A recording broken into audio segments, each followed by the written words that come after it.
Class 7 का विज्ञान का आज तीसरा लेक्चर स्टार्ट हो रहा है, जिसमें आज हमको पढ़ना है गोलीय दर्पण। देखिए, चम्मच के ये हम बाहर वाला उठा हुआ भाग से देख रहे हैं, उठा हुआ है तो ऊ से हो जाएगा उत्तल। दो प्रकार का गोलीय दर्पण होता है, उत्तल दर्पण और एक होता है आपका अवतल दर्पण। इंग्लिश में कही जाती है इसे कॉन्वेक्स मिरर, कॉन्वेक्स मिरर, और ये कही जाती है आपको कॉनकेव मिरर। ठीक है, जो कॉन्वेक्स होता है हमेशा इसमें सीधा प्रतिबिंब बनेगा और छोटा बनेगा। ठीक है, हमेशा छोटा, कभी आपको इसमें कॉन्वेक्स में उत्तल में कभी बड़ा नहीं दिखेगा, हमेशा छोटा दिखेगा और सीधा दिखेगा। लेकिन कॉनकेव जो होता है अवतल दर्पण, इसमें उल्टा भी दिखेगा, सीधा भी दिखेगा। उल्टा दिखेगा तो आपको छोटा भी होगा, बड़ा भी होगा, बराबर भी होगा। लेकिन आपको सीधा जब दिखेगा ना इसमें, तो हमेशा बड़ा दिखेगा। इसमें सीधा दिखा लेकिन छोटा, लेकिन इसमें सीधा दिखेगा जब तो आपको बड़ा। इसको डिटेल आपको पढ़ना है क्लास 10th में। ठीक है, इसमें 6 केस पढ़नी है और इसमें आपको 2 ही केस पढ़ना है। ठीक है, 2 तरह से कैसे इमेज बनता है वो पढ़ना है और इसमें 6 को पढ़ना है। ठीक है, तो याद रखना है अवतल दर्पण में सीधा भी बनता है, उल्टा भी बनता है। इसमें सिर्फ सीधा बनता है, इसमें सीधा बनता है हमेशा छोटा बनता है, लेकिन इसमें सीधा जब बनता है तो बड़ा बनेगा और उल्टा बनेगा तो छोटा भी, बड़ा भी, बराबर भी। तो हम ये दर्पणों को ठीक है, उन दर्पणों की क्या विशेषता होती है जिनकी सतह समतल नहीं होती है बल्कि वक्रित होती है। वक्रित मतलब कर्व होता है। तो अब चम्मच देख रहे हो ना, चम्मच आपको कभी सीधा रहता है क्या, उठा हुआ रहता है ना। तो वक्रित दर्पणों द्वारा कभी कभी बड़े ही हास्यजनक प्रतिबिंब बनते हैं। ठीक है, अलग ही टाइप का प्रतिबिंब हम बन जाता है। तो उसको हम लोगों ने यहाँ पर देख लिया, कोई दिक्कत नहीं है। क्रियाकलाप नंबर आप बस देख लिया 5 में। आवश्यक वस्तु में क्या है, स्टील का एक चमकदार चम्मच चाहिए। ये न कि आपको बहुत पुराना चम्मच ले आइए जो जंग लगा हुआ है, जो खराब है, तो आपको प्रतिबिंब नहीं दिखेगा। एकदम नया चम्मच लाइए, दिख जाएगा। कहता है स्टील का एक चमकदार चम्मच लीजिए। अब चम्मच के बाहरी पृष्ठ अर्थात पीछे वाली सतह जो बीच से बाहर की ओर वक्रित होती है को अपने चेहरे पास लाइए तथा इसमें देखिए क्या आपको अपना प्रतिबिंब देख पाते हैं। तो बिल्कुल देख पाते हैं, छोटा नजर आएगा। अब चम्मच के भीतरी पृष्ठ अर्थात अंदर में देखिए तो का उपयोग करके अपना प्रतिबिंब देखिए। हो सकता है आपको अपना प्रतिबिंब उल्टा और बड़ा दिखाई पड़ेगा। इसमें क्या दिखाई देगा, उल्टा और बड़ा।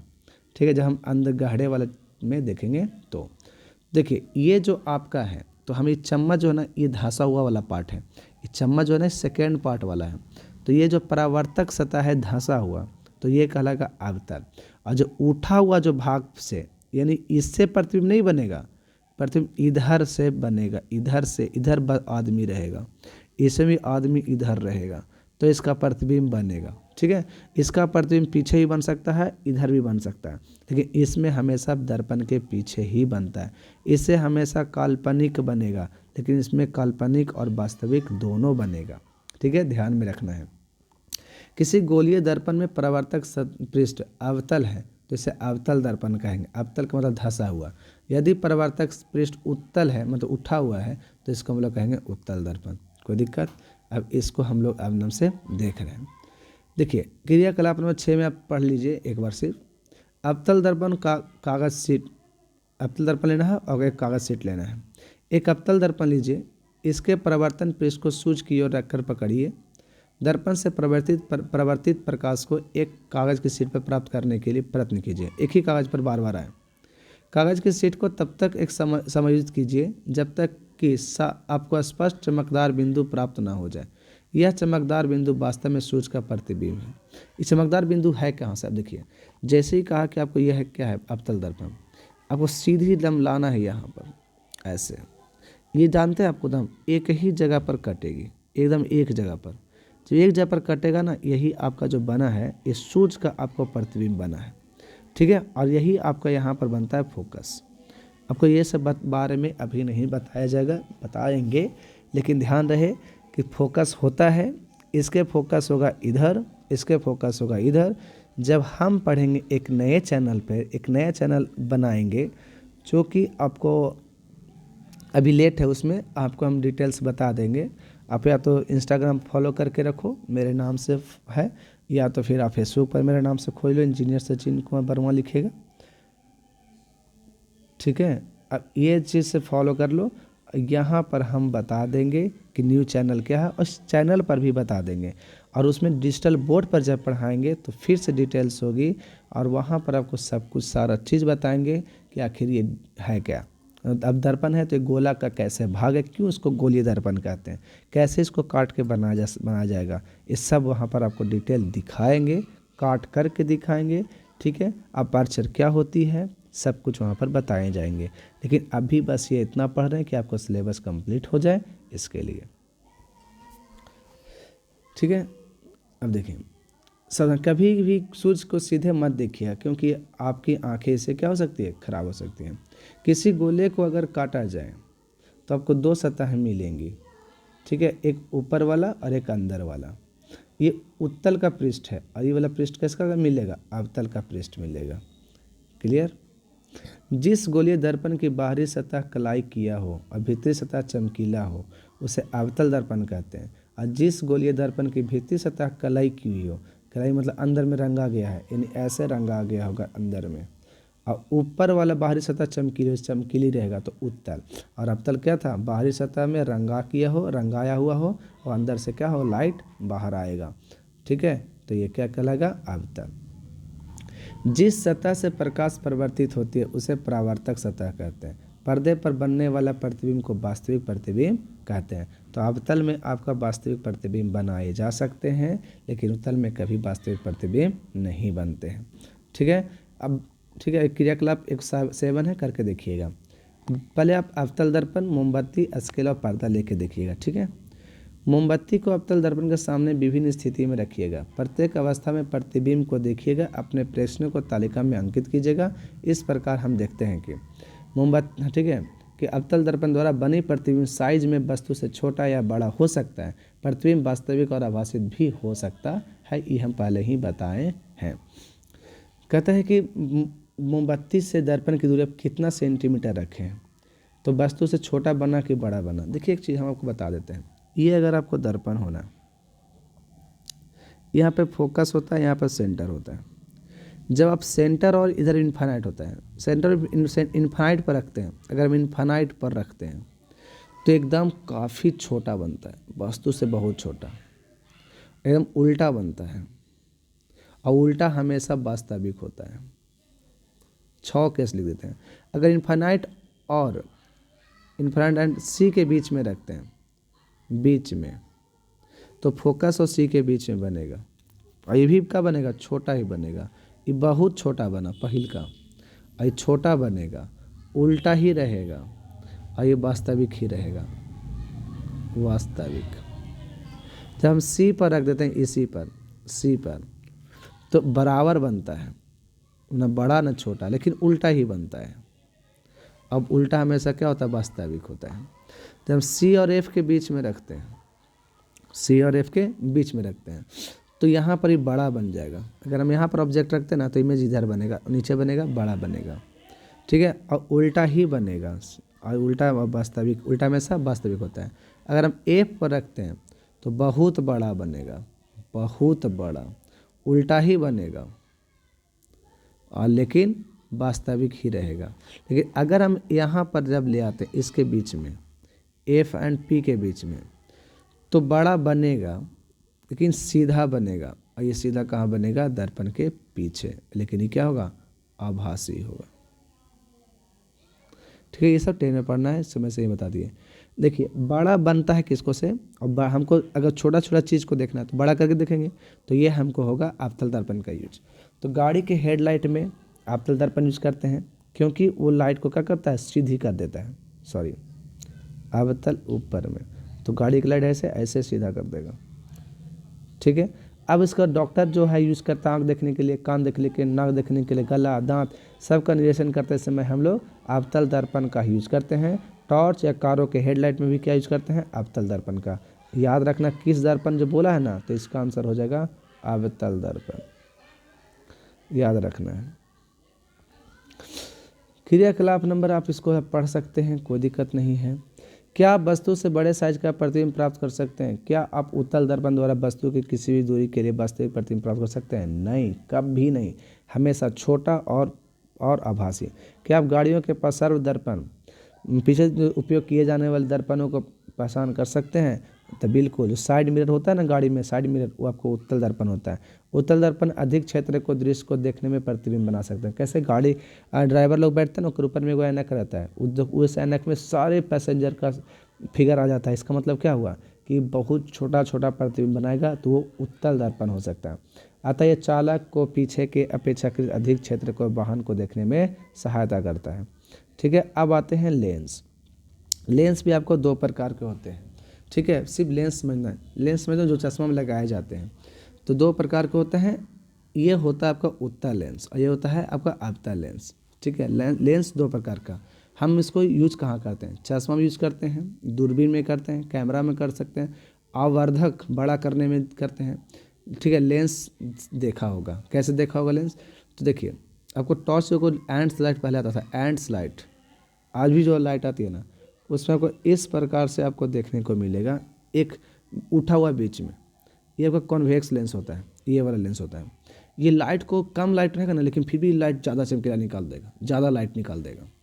ठीक है, दूर तक एकदम भेज देगा, आवर्धक कर देता है ये। क्या आप कुछ अन्य वस्तुओं के नाम बता सकते हैं जिनमें लेंस का उपयोग हुआ है? बिल्कुल, आप कहाँ कहाँ बता सकते हैं? चश्मा तब जानेंगे, दूरबीन जानेंगे, कैमरा जानेंगे, आवर्धक लेंस हो गया। टॉर्च में, टॉर्च के हम बोला क्या बोले, लाइट में। या फिर आपने देखा होगा लेजर लाइट, उसमें भी आपको जो लेंस होता है ना, यही लेंस होता है, याद रखना। इन वस्तुओं में स्थित लेंस का स्पर्श कीजिएगा। ध्यान रहे लेंस गंदे ना हो, खरोच भी ना आए, क्योंकि लेंस पारदर्शी होते हैं, लाइट इधर से इधर पास कर जाते हैं। लेकिन दर्पण में याद रखना, कभी लाइट पास बाहर में नहीं करेगा, लौट जाएगा। वे लेंस जो किनारे की अपेक्षाकृत मोटे होते हैं, किनारों की अपेक्षा बीच में मोटे होते हैं। तो ये किनारों, बताइए, यहाँ से ध्यान दीजिए थोड़ा सा, एक मिनट, इसको मिटा देते हैं। बताइए, किनारा से अपेक्षा ये बीच में क्या है, मोटा है, ये उत्तल लेंस होगा। किनारा में मोटा और बीच में पतला, तो ये होगा अवतल लेंस। ठीक है, उत्तल लेंस कहलाते हैं जो लेंस के लेंस किनारों की अपेक्षा बीच में पतले महसूस होते हैं, वो कौन सा लेंस हो गए, अवतल। तो ये हो गए अवतल, याद रखना, बीच में पतला अवतल और बीच में उठल उत्तल। ठीक है, अवतल लेंस उस पर पड़ने वाले प्रकाश के बाहर की ओर मोड़ देता है। ये क्या करता है ना, ये अगर लाइट इधर से आएगा इधर भाग देगा, लाइट इधर आएगा इधर भागा देगा। लेकिन अगर हम यही कहते हैं इस पर, ठीक है, तो इस पर क्या होता है समझो, लाइट अगर ऐसे आएगी ना तो सीधे इधर लेके आएगी, लाइट इधर से आएगी इधर लेके चल जाएगी। यानी कि ये लाइट को सेंटर की ओर मोड़ता है, लेकिन ये अवतल क्या करता है, लाइट को दूर भगा देता है। तो ये लिखा हुआ है, उत्तल लेंस को स्टैंड के सहारे स्थित कर उसे टॉर्च की किरण पुंज डालिए, लेंस से निकलने वाली किरण पुंज का अवलोकन कीजिएगा। पुनः अवतल लेंस पर भी यही क्रिया दोहराइएगा तथा अवतल लेंस से निकलने वाली किरण पुंज का भी अवलोकन कीजिएगा। उत्तल लेंस उस पर पड़ने वाले प्रकाश की अंदर की ओर मोड़ता है। उत्तल लेंस क्या करता है, उस पर पड़ने वाले प्रकाश को अंदर की ओर मोड़ता है, लेकिन अवतल लेंस क्या करता है, उसको बाहर की ओर मोड़ देता है। सावधानी रहे कि लेंस से किसी प्रकाश स्रोत को देखना खतरनाक है, क्योंकि हो सकता है कि लेंस आपको ज़्यादा मात्रा में लाइट निकाल दे, तब आपका हालत ख़राब हो जाएगी। तो लेंस लाइट निकालेगा नहीं, वो आवर्धक कर देता है, क्षमता को बढ़ा देता है। तो उत्तल लेंस से सूर्य के प्रकाश को किसी भी शरीर के आवश्यक वस्तु पर केंद्रित नहीं करना चाहिए, क्योंकि इसे शरीर का वस्तु जल सकता है। कैसे, याद कीजिए, आपको इंस्ट्रूमेंट बॉक्स में आपको एक ऐसा अगर गोल मिलता था और उससे हम पेपर को भी जला सकते थे। ठीक है, तो ये इससे कह रहा है कि आप ऐसे करना खतरनाक होगा, आप ऐसे नहीं करेंगे। तो इस प्रकार से आपको ये चैप्टर ख़त्म हो सकते हैं। एक टॉपिक और बच रहे हैं जिसको इंद्रधनुष कहा जाता है। ये आपका जो इंद्रधनुष है, ये आपको बनते का, हमें समझिए, जब आपके धूप निकला हुआ है, यानी कि सूर्य उगा हुआ है, और सूर्य उगा हुआ है, ठीक है, और सूर्य उगा हुआ है, दूसरी बात पानी पड़ रहा था। जब पानी पड़ रहा था ना, तो आदमी जब इधर में रहेंगे ना, तो आपको ये सूर्य के विपरीत दिशा में ही दिखेंगे इंद्रधनुष। और इंद्रधनुष आपको ये ऐसे नहीं होता है, ये पूरा गोल होता है, लेकिन नीचे में इसलिए नहीं दिखा देता है कि आपको ये नीचे में पहाड़ है। जब पहाड़ है तो बहुत दिखाई देगा नहीं ना। और ये 7 कलर होते हैं। 7 कलर कौन कौन होते हैं, सो देखिएगा। हिंदी में कहते हैं बै, जा, नी, हा, पी, ना, ला। 7 कलर होते हैं बाबू। इंग्लिश में कहते हैं भिवगियोर। ठीक है। बैगनी, जामुनी, नीला, हरा, पीला, नारंगी, लाल। बैगनी, जामुनी, नीला, हरा, पीला, नारंगी, लाल। इसमें violet, indigo, blue, green, yellow, orange और रेड, ये 7 कलर का जो कलर मिक्स होता है, ये आपका है क्या, प्रकाश। इस सातों कलर को अगर एक में मिला देते ना तो ये बन जाता है वाइट लाइट। इसमें यार, इसमें 10 में पढ़ना डिटेल्स, इसमें 2 बूंद को मिलाते हैं तभी बनता है। मत सोचना है कि एक ही बूंद पानी है तो उससे बन जाएगा, नहीं, डिटेल्स आगे आपको पढ़ाई होगा। अब जिस समय वर्षा होती है उसी दौरान अगर धूप उगा हुआ रहता है तो उसको देखना, जिधर सूरज है उसके विपरीत में आपको ये बनते हुए दिखाई देगा, ठीक है। या फिर आप कलम को जब चमकाते होंगे ना तभी दिखाई देगा, साबुन के बुलबुले में दिखाई देंगे, ये सब आपको इंद्रधनुष देखने को मिल जाएंगे, ठीक है। ये आपको क्या क्या आपने सीखा इसके से पहले आप इसको देख लो। सबसे पहले प्रकाश हमेशा सीधी रेखा में गमन करती है, ये तो हमने पहले सीखा, प्रकाश सीधी रेखा में गमन करती है। जिस प्रतिबिंब को पर्दे पर प्राप्त किया जा सकता है उसे वास्तविक प्रतिबिंब कहते हैं। जिस प्रतिबिंब को पर्दे प्राप्त नहीं किया सकता उसे आभासी प्रतिबिंब कहते हैं। कोई भी पॉलिश किया हुआ अथवा चमकदार सतह दर्पण की भांति कार्य करेगी, ठीक है। चमकदार सतह द्वारा प्रकाश की दिशा में बदलाव प्रकाश का परावर्तन कहलाता है। समतल दर्पण द्वारा बना प्रतिबिंब सीधा होता है या आभासी और वस्तु के समान साइज का बना होता है। समतल दर्पण द्वारा बना प्रतिबिंब दर्पण के पीछे बनती है, इसे पर्दे पर उतारा नहीं जा सकता। अवतल दर्पण में वास्तविक और उल्टा प्रतिबिंब बना सकता है, और ये अवतल में याद रखना, अवतल में सीधा भी बनेगा और आभासी भी। कब? जब नज़दीक रखेंगे दर्पण के। जब वस्तु को अवतल दर्पण के अत्यंत निकट रखते हैं तो प्रतिबिंब आभासी, सीधा और आवर्धित, मतलब बड़ा। आवर्धित का मतलब क्या होता है? बड़ा बनता है। उत्तल दर्पण द्वारा बना प्रतिबिंब सीधा, आभासी और आकार में वस्तु से बहुत छोटा होता है। उत्तल लेंस अवतल दर्पण के जैसा बिहेव करता है। उत्तल लेंस वास्तविक और उल्टा प्रतिबिंब बना सकता है। जब वस्तु उत्तल लेंस के अत्यंत निकट रखेंगे तो बनने वाला प्रतिबिंब आभासी, सीधा और आवर्धित होगा, ठीक है। यानी आपका उत्तल लेंस और अवतल दर्पण बराबर होता है, और अवतल लेंस और उत्तल दर्पण बराबर होता है, याद रखना, जो उसमें वही इसमें। उत्तल लेंस को आवर्धक लेंस भी कहते हैं। अवतल लेंस सदैव सीधा आभासी साइज में बीम से छोटा प्रतिबिंब बनाता है। श्वेत प्रकाश 7 वर्णों का मिश्रण है, जो कि हम अभी देख रहे थे, ठीक है, जिसको इंद्रधनुष कहते हैं। अब क्वेश्चन आपको यहाँ से है जो कि भरने वाला है, आप इसको बना सकते हैं, बनाइएगा। जिस प्रतिबिंब को पर्दे पर प्राप्त किया जा सकता है वह उसे वास्तविक प्रतिबिंब कहलाता है, ठीक है। उत्तल दर्पण आपको कैसा प्रतिबिंब बनाता है? आभासी प्रतिबिंब बनाता है, छोटा बनाता है, आभासी और छोटा प्रतिबिंब बनाता है दर्पण के पीछे। यदि प्रतिबिंब सदैव वस्तु के आकार का बने तो कौन सा दर्पण होगा? सदा, हमेशा, तो समतल होगा। जिस प्रतिबिंब को पर्दे पर प्राप्त न किया जा सके वह आभासी यानी काल्पनिक होगा, काल्पनिक प्रतिबिंब होगा। अपना नाम अंग्रेजी भाषा में लिखकर उसका प्रतिबिंब समतल दर्पण में देख पाता है। लगाइए किन अक्षरों का प्रतिबिंब समान और किन अक्षरों का प्रतिबिंब अलग। देखिए हमने लिखा SACHIN, देखिए हमने बनाता है, सबसे पहले बनाएंगे ऐसे NIHCAS। हमको किसो किसो सीधा रह गया, IH और A, 3 लेटर जो है इसमें कोई बदलाव नहीं आई, जबकि 3 लेटर में बदलाव आया, यही आपको दिखाना है। उत्तल तथा अवतल दर्पण का उपयोग, आपको उत्तल दर्पण का उपयोग कहाँ कहाँ है? साइड मिरर में, ठीक है, गाड़ी के जो बस ड्राइवर होते हैं उसके बीच में, ठीक है। अवतल दर्पण का यूज कहाँ करते हैं? गाड़ी के हेडलाइट में, टॉर्च में, ठीक है, सोलर कुकर में, आपको डॉक्टर्स लोग यूज़ करते हैं, डेंटिस्ट लोग। उत्तल तथा अवतल लेंस में क्या अंतर है? उत्तल लेंस क्या होता है? बीच में मोटा होता है और किनारे में पतला होता है। अवतल लेंस ऊपर में मोटा और बीच में पतला होता है। उत्तल लेंस को आवर्धक लेंस भी कहते हैं और इसको हम लोग छोटा बनता है, इसलिए इसको हम लोग आवर्धक लेंस नहीं कहते हैं। इसमें हमेशा बीम को सेंटर की ओर मोड़ेगा, लेकिन ये सेंटर से दूर भगाएगा। वास्तविक प्रतिबिंब किस प्रकार का दर्पण में बना सकता है? ये अवतल दर्पण में ही बना सकता है, ठीक है। दर्पण बोला इसलिए अवतल दर्पण, लेंस बोलता है तो उत्तल लेंस। आभासी प्रतिबिंब किसे कहते हैं? उदाहरण द्वारा बनाइए। देखिए आभासी प्रतिबिंब कैसे कहेंगे? जो प्रतिबिंब दर्पण के पीछे बनता हो और सीधा बनता हो वो आभासी प्रतिबिंब है। उदाहरण में ये है कि हमारा प्रतिबिंब जब हम समतल दर्पण में देखते हैं तो दर्पण के पीछे बनता है, सीधा रहता है, तो एक आभासी प्रतिबिंब है और उससे हम लोग कभी भी पर्दे पर उतार नहीं सकते हैं। इतना लिख देंगे।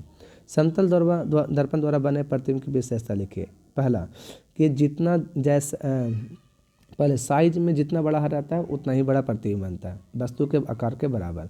जितना दूरी दर्पण से रहता है वस्तु की दूरी, उतना ही दूरी प्रतिबिंब का भी होता है।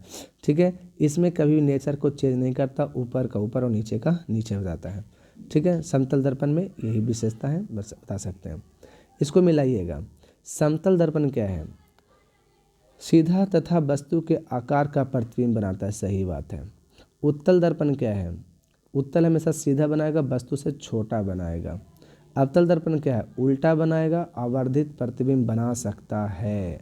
अवतल दर्पण ये बना सकता है। फिर अवतल दर्पण है तो दांतों का आवर्धित प्रतिबिंब बनाता है, जिसे दंत चिकित्सक देख सकते हैं आसानी से, ये भी चाहिए। उत्तल दर्पण क्या करता है? उत्तल दर्पण अधिक क्षेत्र को बना सकता है। आवर्धक लेंस की भांति कौन काम करेगा? ये अवतल दर्पण है। आवर्धक लेंस के जैसा भी हमको कार्य करेगा उत्तल दर्पण। यहाँ पर होना चाहिए बाबू उत्तल लेंस, एगो ज़्यादा बढ़िया रहता, नहीं है तो हम अवतल दर्पण को मारेंगे। ठीक है, ये रहता तो आराम से इसको लगा सकते थे। इस प्रकार से आपको ये चैप्टर समाप्त होती है। अब ये 3 लेक्चर में कंप्लीट होता है, तो आप लोग तीनों लेक्चर को देख लो बढ़िया से, जज कर